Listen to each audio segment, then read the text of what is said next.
qu'il a décidé d'en faire un lieu de rendez-vous pour couples libertins. Ça paraît bizarre, mais à l'écouter, ça devient un business très rentable. Regardez.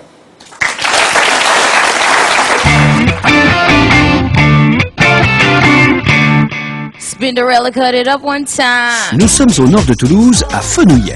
C'est ici que vit Patrick, 40 ans, marié et père de famille. En 2006, alors que Patrick traverse une période difficile, au chômage depuis 8 mois, il lui vient une idée folle et surprenante.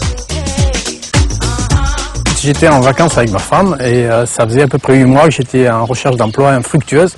Et donc, une idée incroyable m'est tombée sur la tête. Ce jour-là, Patrick a une vraie révélation devant son camping-car. Avec ma femme, en fait, on part souvent l'été en camping-car et l'été dernier, on était bien, on était tous les deux, puis on s'est dit, ça serait vraiment un cadre agréable et idéal pour que des couples coquins, échangistes se rencontrent. En fait, le camping-car, c'est un endroit vraiment intime et ça serait vraiment le lieu idéal pour des rencontres coquines. Avec ses petits recoins, ses banquettes amovibles et sa petite salle de bain, cette résidence de vacances devient un véritable nid coquin. Et pour faciliter la rencontre entre les couples échangistes, Patrick a même créé un site internet. Tous les couples libertins, échangistes et mélangistes, c'est-à-dire les couples qui désirent partager leurs ébats amoureux à plusieurs, peuvent désormais le faire en camping-car. Vous avez un camping-car, vous avez une relation coquine avec un autre couple camping-cariste, et donc vous allez sur ce site, vous pouvez vous inscrire. Vous pouvez mettre une photo et vous allez rentrer en contact avec des gens qui ont la même recherche que vous. C'est-à-dire que ce sont des camping-caristes qui souhaitent se retrouver dans le cadre de leur passion commune du camping-car. Et s'il y a un bon contact et un rapport convivial, de se retrouver pour avoir des relations coquines et libertines dans le cadre du camping-car, donc à l'intérieur du camping-car qui sert de lieu de rencontre en fait. Donc vous pouvez vous rencontrer n'importe où, à la mer, à la montagne, à mi-chemin entre deux villes, dans l'anonymat le plus complet, en sachant que une personne qui a un camping-car peut accueillir une personne ou un couple non camping-cariste. Donc c'est ouvert aussi aux personnes qui n'ont pas de camping-car. Et depuis sa création en janvier 2007, le camping-car ne cesse d'avoir de plus en plus de membres.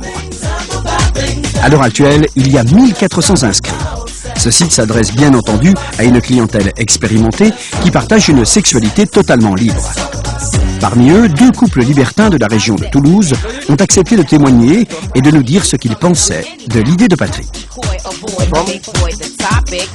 C'est vrai que le concept nous a paru très intéressant du fait de pouvoir faire des rassemblements autres qu'à Toulouse, parce que nous on est à Toulouse, et c'est vrai que c'est bien de pouvoir aller un petit peu partout dans la France, voire même en Europe, rencontrer d'autres couples, d'autres cultures et surtout d'autres personnes libertines qu'on ne connaissait pas encore.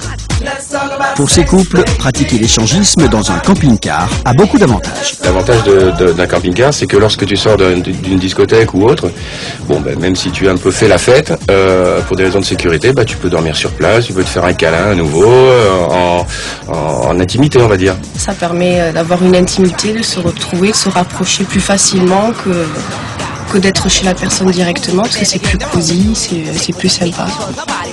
Les couples de ce type recherchent surtout la promiscuité. C'est un petit peu tout le monde s'emboîte, tout le monde est de plus en plus près, plus chaud, quoi. C'est le but d'avoir un petit espace. Et dans ce petit espace, notre présence est devenue, au bout d'un moment, un peu gênante. Avis aux amateurs, vérifiez bien la suspension.